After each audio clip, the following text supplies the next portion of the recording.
విందుకు ఆహ్వానించాడో అప్పుడు యేసుక్రీస్తు వారి హృదయాన్ని మార్చాడు, వారి కుటుంబాన్ని మార్చాడు. పొట్టి చెక్క యొక్క మనసు మారింది. అంతేకాదు కానీ ఆయన యేసుక్రీస్తు వారికి సమీపంగా ఆయన కుమారుడు కాబడ్డాడు.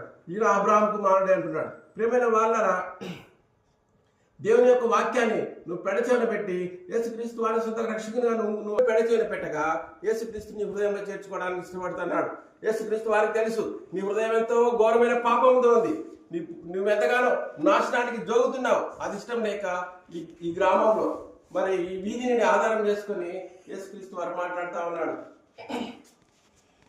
ఒకవేళ దేవుని వాక్యాన్ని పెడచెవిన పెడితే దేవుని నుండి రావాల్సినటువంటి ఆశీర్వాదాలను కోల్పోతాం. గ్రామంలో ఉన్నటువంటి వ్యక్తి యేసుక్రీస్తు వారు చేర్చుకున్నారు.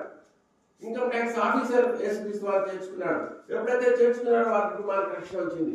అప్పుడు అబ్రహాం సంతతిగా చేయబడ్డాడు. నువ్వు నేను కూడా నీ పాపములు నా పాపం క్షమించమని మన యేసుక్రీస్తు వారు అడిగితే ఒప్పుకుంటే నిన్ను నన్ను ఆయన సొంత కుమారుడిగా చేసుకుంటాడు. అంతేకాదు కానీ ఈ ఇంటికి రక్షణ వచ్చి ఉన్నది అంటున్నాడు. నీ కుటుంబంలో ఎవ్వరు కూడా నశించుకోకుండా తండ్రితో కూడా సావాసం చేయడానికి, పరలోక రాజ్యంలో ఆయనతో కూడా నువ్వు ఉండటానికి ఎత్తబడే వారుగా ఉన్నాం. మరి ప్రభువైన యేసుక్రీస్తు వారు సెలవిస్తున్నారు, ఆ జ్ఞానకాలం అయితే దేవుడు చూచి చూడనట్లుండెను. ఎప్పుడైతే అందరూ